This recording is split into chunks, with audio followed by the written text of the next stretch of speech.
My dad traded me for drug money. Then he needed a kidney, and I was his only match.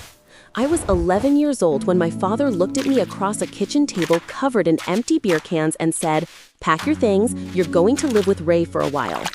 Ray was his dealer, a man with yellowed teeth and hands that shook unless he'd just gotten high. I'd met him twice before, both times when my dad needed me to wait in the car while they handled business in parking lots behind abandoned buildings. I asked how long a while meant. My dad didn't look at me when he answered, "As long as it takes to clear my debt." I was 11. I didn't understand that he was treating me like currency, that Ray had agreed to forgive $3,000 in unpaid drug money in exchange for free labor from a kid who could clean, cook, and keep his mouth shut. I just knew my father was sending me away, and the look in his eyes told me arguing would make things worse.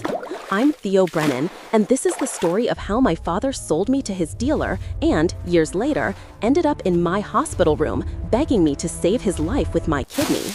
Ray's house smelled like chemicals and rotting food. The windows were covered with aluminum foil and garbage bags.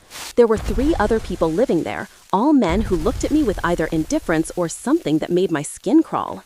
Ray shows me to a basement room with a mattress on the floor and a lock on the outside of the door.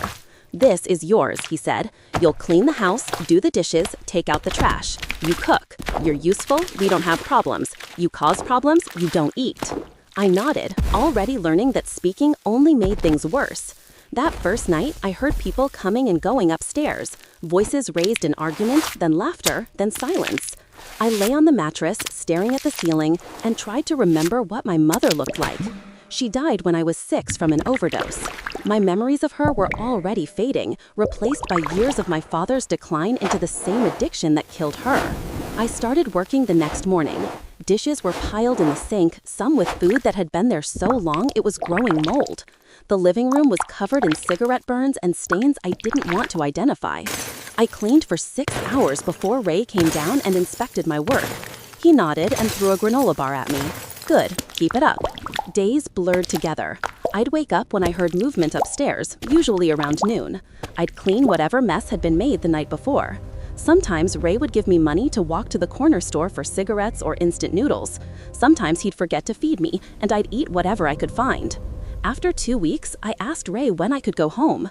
He laughed and said, "Your dad owes me another grand. You're here until he pays up.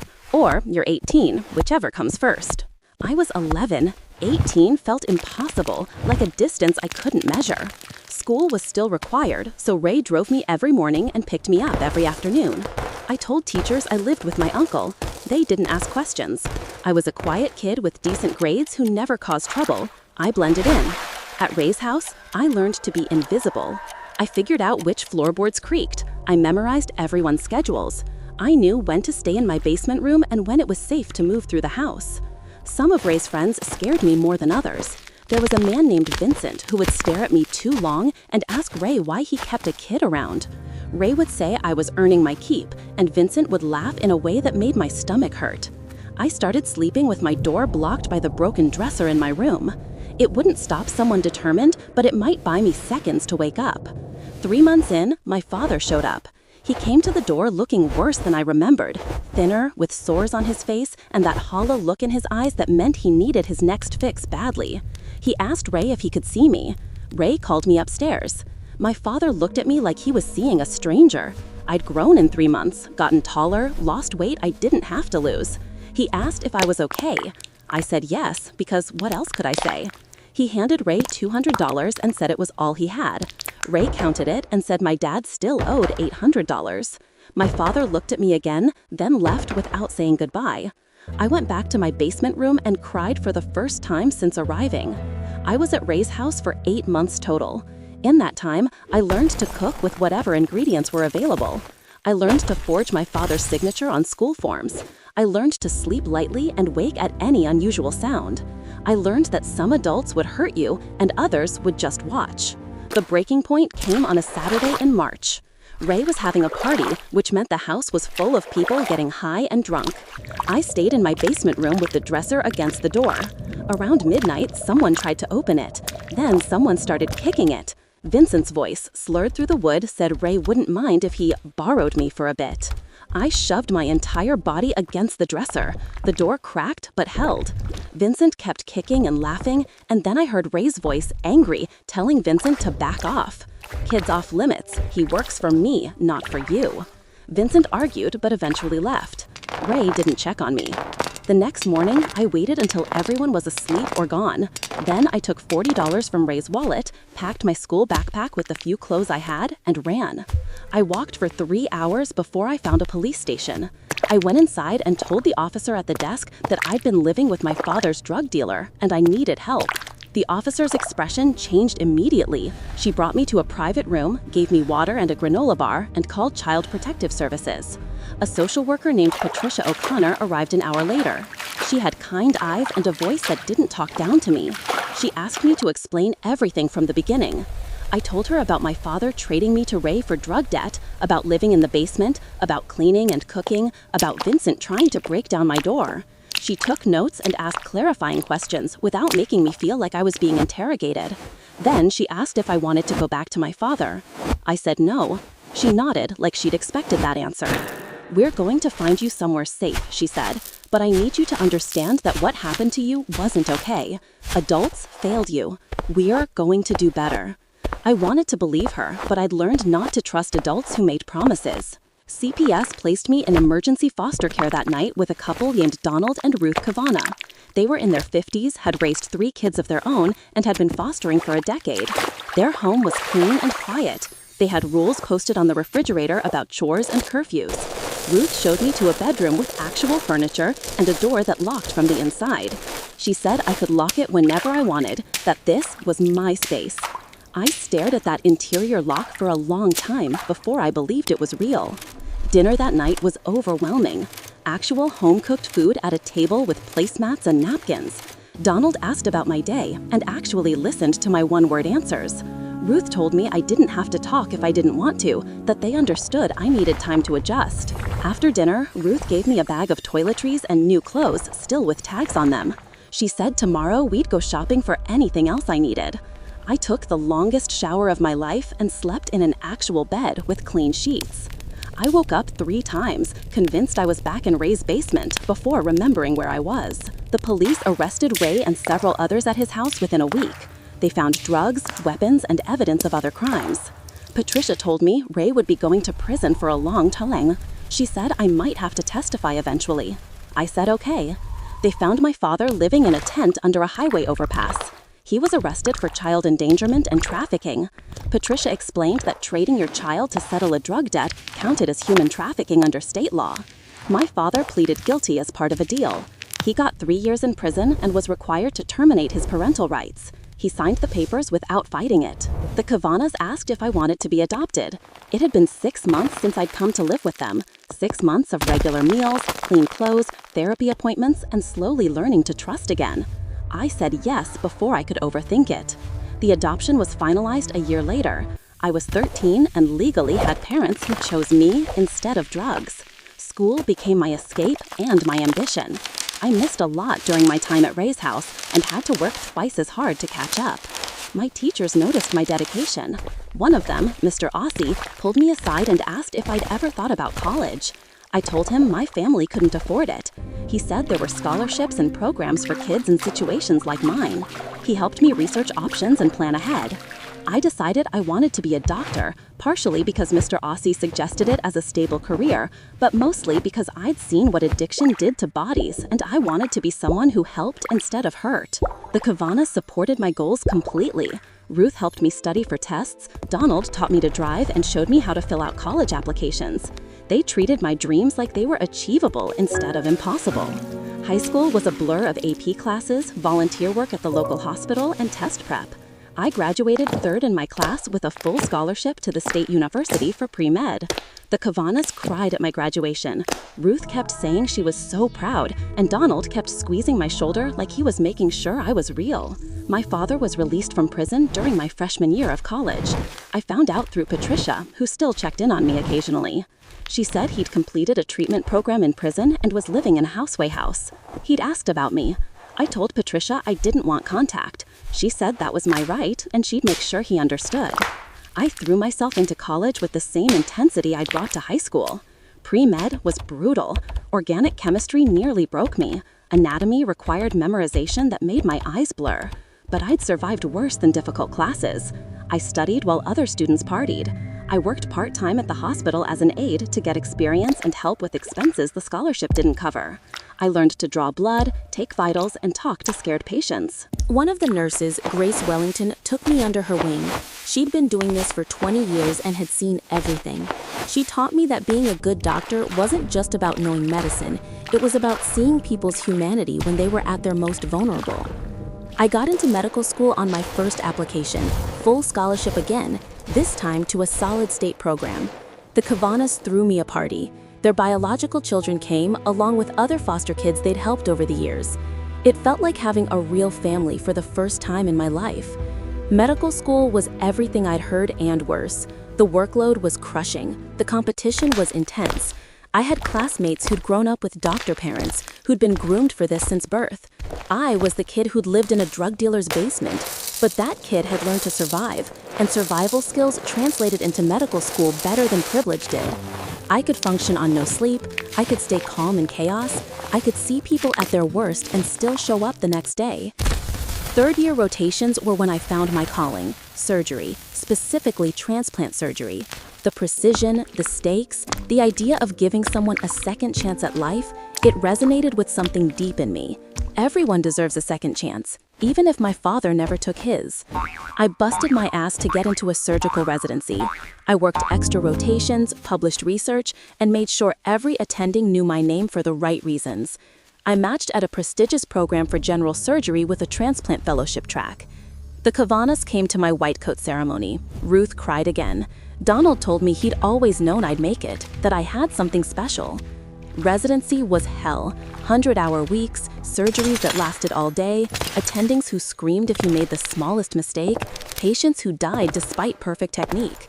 I lost weight I didn't have to lose, developed an ulcer from stress, and barely remembered what sleep felt like. But I was becoming a surgeon, learning to hold a scalpel steady, learning to make decisions with incomplete information, learning to separate emotion from necessity when someone's life was in your hands. Grace, the nurse who'd mentored me in college, had moved to the same hospital. She'd check on me during brutal shifts, make sure I ate something, and remind me why I was doing this. She said I had a gift for talking to patients, for making them feel seen even when they were terrified. By my 4th year of residency, I was good. By my 5th year, I was excellent. Attendings requested me for complex cases. I could operate for hours without my hands shaking. I could tell families their loved one didn't make it and hold space for their grief without falling apart myself. I was chief resident in my final year, managing other residents and coordinating with attendings.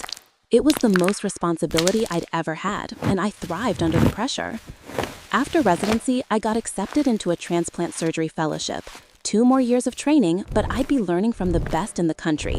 Learning to harvest organs, perform transplants, manage rejection, and give people their lives back. I was 30 years old and finally becoming the person I'd promised myself I'd be when I was 11 years old, cleaning a drug dealer's house. The Kavanas came to my fellowship acceptance dinner. They were older now, Ruth's hair completely gray, Donald moving slower, but they were still proud, still showing up, still being the parents my biological father never was. 6 months into my fellowship, I got a call from a number I didn't recognize. I almost didn't answer, but something made me pick up. "Theo, it's your father." I hadn't heard his voice in nearly 20 years. It sounded older, rougher, but unmistakably him. "How did you get this number?" "Patricia gave it to me. I've been clean for 5 years, working a regular job, going to meetings. I wanted to reach out, see if maybe we could talk." "No. Please, I know I messed up. I know I failed you in every possible way. But I'm different now. I've changed. I just want a chance to—" I hung up. My hands were shaking. All those years of therapy, of building a life separate from him, and hearing his voice brought everything back. The basement room, the chemical smell, Vincent kicking my door. I blocked the number and tried to forget the call happened. He tried again 2 months later, this time showing up at the hospital. Security called me down to the lobby, where a man was insisting he needed to see Dr. Brennan. It was him, older, thinner, with gray hair, and a face marked by years of hard living. But his eyes were clearer than I remembered, not the hollow, desperate look of someone chasing their next high. Theo, please, just give me 5 minutes. You don't get to show up at my workplace. You don't get to ask me for anything. I'm not asking for forgiveness. I just want you to know I'm sorry. I'm sorry for all of it. For choosing drugs over you, for trading you to Ray, for failing as a father in every way that mattered. People in the lobby were staring. This wasn't the place for this conversation, but I was too angry to care. You sold me. You traded your own kid to your dealer like I was an object. Do you have any idea what that did to me? I do. I've spent 5 years sober thinking about it every single day. I can't undo it, I can't make it right, but I need you to know I see how badly I failed you, and I'm sorry. Your apology doesn't change anything. It doesn't erase what happened. It doesn't give me back those 8 months. It doesn't erase the nightmares I still have. He nodded, tears running down his face.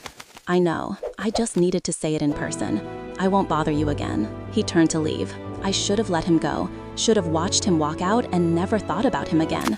But something in me, some need for him to understand the full impact, made me speak. I'm a transplant surgeon now. I save people's lives. I give them second chances. And every time I do, I think about how you didn't deserve yours. He stopped, but didn't turn around. Then he left, and I went back to work, shaking with adrenaline and unprocessed rage. I told my therapist about both encounters. She asked how I felt. I said angry, violated that he'd found me, frustrated that his apology didn't fix anything. She asked if there was any part of me that wanted a relationship with him. I said no. She said that was valid, but to be prepared for complicated feelings if he kept trying. He didn't contact me again for a year. In that time, I finished my fellowship and got hired as an attending transplant surgeon at the same hospital. I was 32 years old and had achieved everything I dreamed about when I was a kid studying at Ray's kitchen table. I had my own apartment, my own life, and a career saving people. Then I got a call from a hospital across town. They had a patient in kidney failure who had been added to the transplant list. During routine testing, they discovered I was registered as next of kin in the state medical database. The patient was my father. I told them there must be a mistake. They said my father had listed me as an emergency contact years ago and never updated it. He was an end-stage renal failure, likely from years of drug use. He needed a transplant, and his position on the list wasn't good. Did I want to be contacted about his care? I said no. They said they understood, but that if I was willing to be tested as a potential living donor, it could save his life. Living donors moved patients up the list significantly. I laughed, actually laughed at the audacity. No, absolutely not. The coordinator said she understood, that it was my choice, and she'd remove me from his contact information. I hung up and tried to go back to work, but my hands wouldn't stop shaking. The universe had a sick sense of humor. My father needed a kidney, and I was literally a kidney transplant surgeon. Grace found me in the break room staring at nothing. She asked what was wrong. I told her everything, about Ray, about my father, about the call. She sat down next to me and didn't say anything for a long time. Then, what do you want to do? Nothing. He doesn't deserve my help. That's valid. But is that what you want, or what you think you should want? I didn't have an answer. Over the next few days, I couldn't stop thinking about it. My father was dying. A kidney transplant would save him. I was a match. Blood type and tissue typing both compatible according to the preliminary screening. I could save his life, the same life he'd thrown away, choosing drugs over me. I called the Kavanas. Ruth answered, immediately sensing something was wrong. I explained the situation. She listened without interrupting. What do you think I should do? I think you should do whatever lets you sleep at night. If you donate, you're giving him a second chance he might not deserve. If you don't, you're protecting yourself from someone who hurt you deeply. Both choices are valid. Donald sat on the phone. That man failed you in every way a father can fail a child. You don't owe him anything. Not forgiveness, not a kidney, nothing. Don't let anyone guilt you into this. Their support made me cry. Even after all these years, I needed to hear that my anger was justified, that I didn't have to be the bigger person, that sometimes protecting yourself was the right choice. I went to therapy twice that week. My therapist asked me to imagine both scenarios, donating the kidney and not donating. Which one would I regret more? In the donation scenario, I saw my father living, maybe staying sober, maybe not, but alive with a chance to build something better. I saw myself wondering if I'd been manipulated, if his sobriety was real, if I was stupid for believing people could change. In the non-donating scenario, I saw him dying, saw myself at his funeral, or maybe not attending at all. Saw myself wondering if I could have saved him and chose not to. If that made me as bad as him. Neither scenario feels good, my therapist said. This is about what you can live with, not what's fair or just. I took a week off work to think. The Kavanas had me over for dinner. Their biological children called to offer support. Other foster kids they'd helped reached out, saying whatever I decided, they supported me. On the 5th day, I called the transplant coordinator. I want to be tested as a potential donor. She sounded surprised, but professional. Can I ask what changed your mind? I became a transplant surgeon because I believe everyone deserves a second chance, even people who don't deserve it. If I let my personal feelings override that belief, then I'm a hypocrite. The testing process took 2 weeks. Blood work, tissue typing, psychological evaluation, medical history review. Everything came back showing I was an excellent match. The transplant team asked if I wanted to meet with my father before surgery. I said no. They asked if I wanted him to know the kidney was coming from me. I said no. They explained they couldn't guarantee anonymity given the circumstances, but they'd do their best to keep my identity confidential through the surgery and immediate recovery. The surgery was scheduled for a Friday morning. The Kavanas came to the hospital at 5 a.m. to see me before I went in. Ruth held my hand and said she was proud of me for choosing compassion over anger. Donald said I was a better man than he'd ever be. Grace stopped by in her scrubs. She was working that day but on a different floor. She said she'd check on me as soon as her shift allowed. My attending, Dr. Raymond Osi, would be performing my nephrectomy while another team handled the recipient surgery. He asked one final time if I was sure. No, but I'm doing it anyway. He nodded. That's the definition of courage, doing something terrifying because it's right. They put me under, and the next thing I knew, I was waking up in recovery with one less kidney and the knowledge that somewhere in this hospital, my father was receiving it. The pain was intense but manageable. The emotional weight was worse. I'd given part of my body to the man who traded me away, the man who had chosen drugs over being a father, the man who'd let me live in a basement for 8 months. Ruth and Donald visited during recovery. They brought flowers and magazines and sat with me while I drifted in and out of consciousness. Grace stopped by after her shift. She said my father's surgery had gone well, that he was in the ICU recovering. She asked how I felt. Empty, like I'd given away something I can't get back. She held my hand and said what I did was extraordinary and it was okay to have complicated feelings about it. 3 days post-op, my father's transplant coordinator asked if I was willing to see him. He was being moved out of the ICU and had been asking about his donor. I said no. She said she understood but wanted me to know he was doing well. The kidney was functioning properly and his prognosis was good. I nodded and asked her to leave. On day 5, I was discharged. The Kavanas drove me to their house to recover. Ruth had made up my old room. Donald had stocked the kitchen with foods I could eat on my post-op diet. I spent 2 weeks at their house, healing physically while trying to process what I'd done. My father left me a voicemail on day 10. The hospital had told him his donor wished to remain anonymous, but he'd figured it out. He recognized my attending surgeon's name from the paperwork. Theo, I don't know what to say. I don't deserve this. I don't deserve you. You gave me life when I took yours away. I'm so sorry for all of it. Thank you doesn't feel like enough, but thank you. I deleted it without responding. When I was cleared to return to work 6 weeks later, I found out my father had been discharged 2 weeks prior.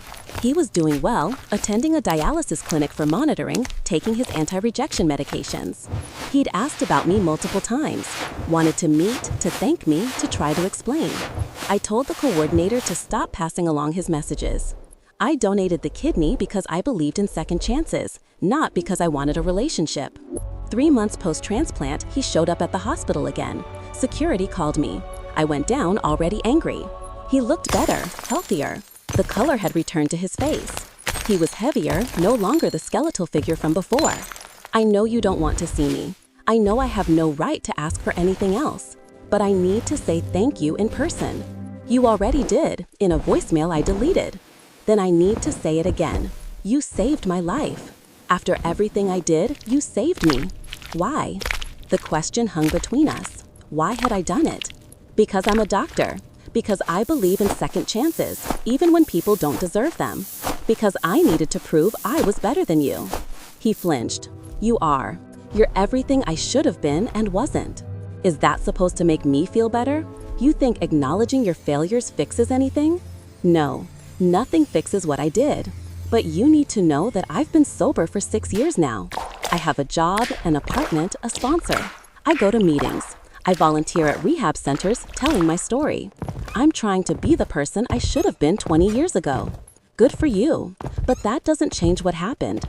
You still traded me. You still chose drugs over being a father. I know, and I'll regret that every day until I die. But because of you, I have days to regret it. I have a future to try to do better. People were staring again. A doctor and a patient having an intense conversation in the hospital lobby. I need you to stop coming here. Stop calling, stop trying to contact me. I gave you a kidney because it was the right thing to do medically. That doesn't mean I forgive you. That doesn't mean we have a relationship. I understand. But can I ask one thing? What? Can I write to you? Not expecting responses, just letters, letting you know how I'm doing, showing you that your sacrifice meant something. Why would that matter to me? Because you saved me. You have a right to know if it was worth it. I wanted to say no, wanted to tell him to leave me alone permanently. But some part of me, the part that had become a doctor to give people second chances, couldn't quite cut him off completely. 1 letter a month. That's it. If you show up here again, I'm getting a restraining order. He nodded. Thank you. For everything. He left, and I went back to work feeling like I'd been hit by a truck emotionally. The first letter arrived 3 weeks later. Short, maybe 2 pages. He told me about his apartment, his job doing construction, his sponsor who'd been sober for 15 years. He said the kidney was working perfectly, that he felt better than he had in decades. He thanked me again and signed it simply, David, my father's name, which I had barely thought of in years. I almost threw it away unread, but Grace saw it and asked if I was okay. I told her about the agreement. She asked if I'd read it. I said no. She said that was your choice. But sometimes reading without responding was a way to maintain boundaries while acknowledging someone's effort to change. I read it. It was strange seeing his handwriting, something I barely remembered. He wrote like someone who wasn't used to writing, awkward phrasing and simple sentences. But it felt genuine. The second letter came a month later. He wrote about going to his grandson's birthday party. I had to read that line 3 times before it sank in. I had a half-sibling I'd never known about. He explained that he'd gotten someone pregnant 15 years ago, a woman who had kept the baby but didn't want him involved, given his addiction. Now that he was sober, she'd allowed supervised visits. He met his son, my half-brother, a kid named Owen who was just turning 14. He wrote about how Owen reminded him of me at that age, how seeing him made David realize everything he'd missed by being high. I put the letter away and tried not to think about the fact that my father had another kid he'd also failed. The letters continued monthly. I didn't respond to any of them, but I read every one. He wrote about his job, his meetings, the people he sponsored in recovery. He wrote about Owen and the slow process of building a relationship with a son who barely knew him. He wrote about the physical therapy for his back, the adjustments to anti-rejection medications, the routine of his new life. He never asked for anything, never pressured me to respond, just sent updates as I'd allowed. After 6 months of letters, Ruth asked if I thought about meeting with him. Why would I do that? Because he's showing up consistently, because he's doing the work, because maybe you need to see if his change is real. His change doesn't erase what he did. No, it doesn't. But holding on to anger hurts you more than it hurts him. I thought about that a lot. How much energy I spent being angry at my father. How that anger colored my interactions with patients who destroyed their own organs through addiction. How I sometimes saw him in them and had to work harder to maintain professional compassion. Year 2 of his sobriety brought a letter that was different. He wrote that Owen's mother had gotten sick, breast cancer, aggressive, not responding well to treatment. She'd asked if he could take Owen full-time if something happened to her. He'd said yes, but he was terrified. He'd failed one son catastrophically. How could he be trusted with another? The vulnerability in that letter surprised me. This wasn't the manipulative addict I remembered. This was someone genuinely trying to figure out how to be a father while carrying the weight of past failures. Owen's mother died 4 months later. The next letter was written in shaky handwriting, clearly emotional. He had full custody of Owen, a 14-year-old kid who just lost his mother and barely knew his father. David was trying his best but felt over his head. Owen was angry, grieving, and acting out. David didn't know how to help him through something he'd never processed himself. For the first time, I felt something other than anger. I felt empathy for Owen, a kid in crisis with only a reformed addict as support. I broke my silence and wrote back one page. I gave him the contact information for grief counselors who specialized in teens. I explained what trauma looked like in kids Owen's age. I suggested family therapy to build their relationship while processing loss.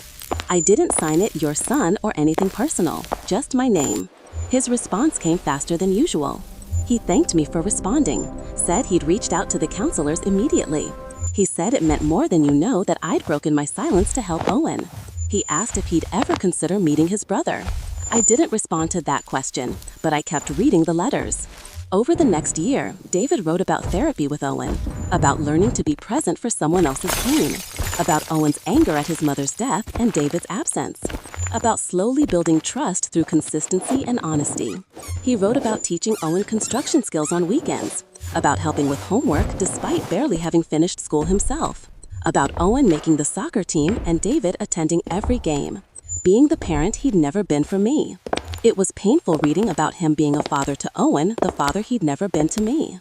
But it also showed me he changed in ways I didn't think were possible. 3 years after the transplant, David wrote that Owen had asked about me. He'd found old photos and wanted to know why David never talked about his older son. David had told him the truth, that he'd been an addict who had failed me completely, that I'd saved his life despite having every reason not to, that I didn't want a relationship and he didn't blame me. Owen had said he wanted to meet me someday to thank me for saving his dad. The letter ended with David saying he understood if I never wanted to meet Owen, but that the option was there if I ever changed my mind. I sat with that letter for weeks. Owen was innocent in all this. He hadn't chosen to have David as a father any more than I had. He was a kid dealing with grief and trying to build a relationship with a man he barely knew. Grace asked if I thought about meeting them. I said it felt like a betrayal of my younger self, the kid who'd survived Ray's house. She said maybe it wasn't about betraying past me. Maybe it was about giving present me closure. The Kavana said whatever I decided, they supported me.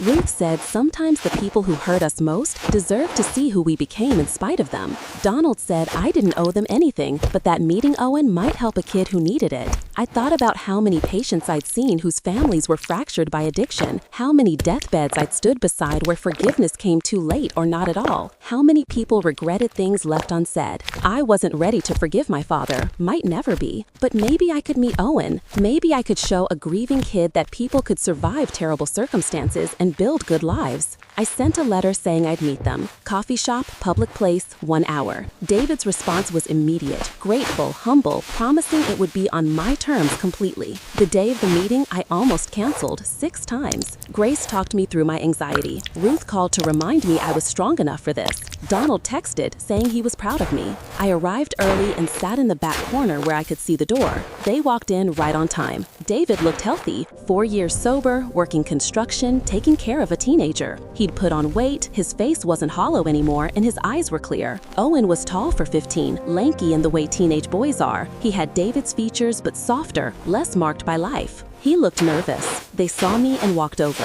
David extended his hand. I shook it, feeling surreal about the whole situation. Theo, this is Owen. Owen, this is your brother. Owen's handshake was firmer than I expected. Thank you for meeting us. And for, saving his life. You're welcome. We sat down. The silence was awkward until Owen started asking questions. What kind of doctor was I? Did I like it? Was it hard? I answered honestly, keeping things surface level. Owen talked about school, about soccer, about missing his mom, but being glad to know his dad. David mostly listened, occasionally adding details, but letting Owen lead the conversation. Watching them interact, I could see the work David had put in, the way he listened to Owen, the way he made space for Owen's feelings, the way he showed up consistently. After 45 minutes, Owen asked the question I'd been dreading. Do you think you could ever have a relationship with us? Like, not right now, but eventually. I looked at David. He met my eyes, and I saw genuine remorse there. Not manipulation, just a man who understood he'd destroyed something that might never be fixable. I don't know, I told Owen honestly. Your dad hurt me badly when I was your age.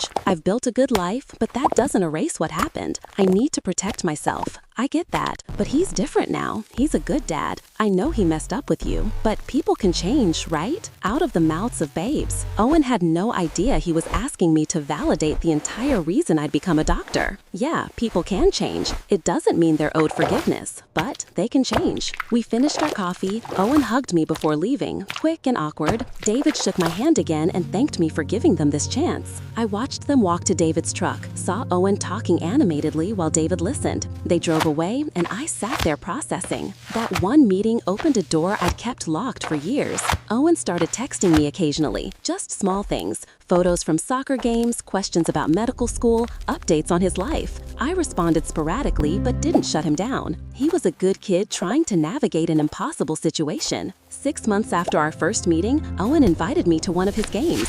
I almost said no, but Grace convinced me to go. It's not about David, she said. It's about a kid who lost his mom and wants to build family connections. I went, sat in the bleachers far from where David sat with other parents. Owen saw me and waved, looking genuinely happy I'd come. He played well, scored a goal, and after the game, ran over to thank me for coming. David kept his distance, giving me space, but I saw him watching, saw the emotion on his face, seeing both his sons in the same place. Over the next year, I went to more games, started responding to Owen's texts more regularly, let him visit the hospital once for a school project about careers in medicine. He was smart, asking good questions, genuinely interested. Watching David parent him was still painful, seeing him be the father he'd never been for me. But it also showed me change was possible, that people could break cycles if they worked hard enough. 4 years after the transplant, the Kavanas threw me a party for finishing my fellowship and becoming a full attending. They invited their whole extended foster family. Grace came, my colleagues came,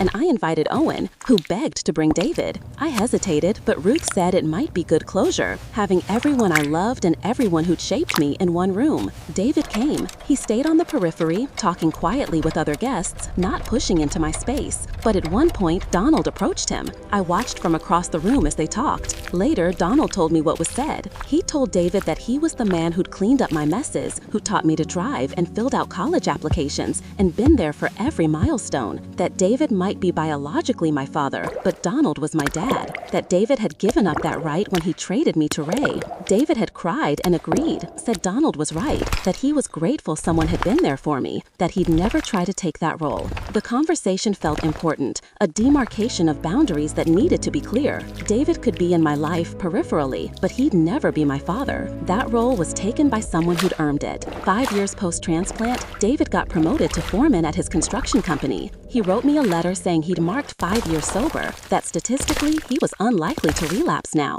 that he'd become someone Owen could be proud of, that he hoped someday I'd see him as more than just the man who'd failed me. I wrote back for the first time in years. I told him I saw his efforts, saw him showing up for Owen, saw him building a life worth living, but that seeing it and forgiving him were different things, that I might never get there, and he needed to accept that. He wrote back saying he understood that my survival and success were more than he deserved, that he was grateful for whatever relationship I was willing to have. Owen graduated high school and got into college with a partial soccer scholarship. He invited me to graduation. I went and sat with the Kavanas, my real family. David sat on the other side of the auditorium with Owen's maternal grandparents. After the ceremony, Owen wanted a photo with all of us. I stood between Ruth and Donald while David stood on the end, separate but present. That photo sits on my desk now, a complicated family portrait. 7 years after the transplant, I got married, met someone who understood my history and loved me anyway, someone who saw my scars and didn't need me to be anything other than myself. Owen was invited to the wedding. David was not. He sent a card congratulating me,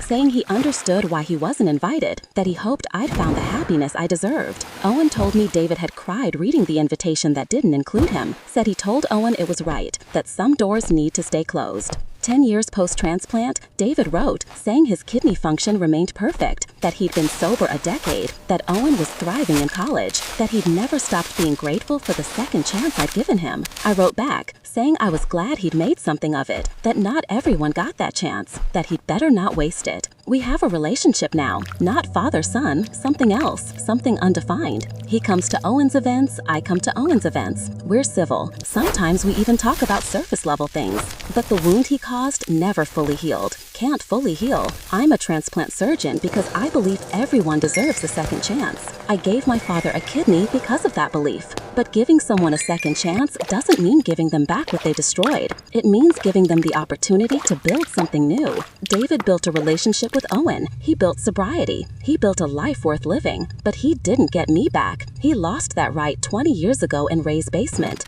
I built my own family. Ruth and Donald are my parents. Grace is my mentor. My wife is my partner. Owen is my brother, in a way that transcends our shared biology. And somewhere in the margins of my life, David exists. Grateful, sober, changed, but never fully forgiven. Because some betrayals are too deep. Some wounds don't close. You can save someone's life and still never trust them again. That's the complicated truth I live with. I gave him a kidney. I didn't give him absolution.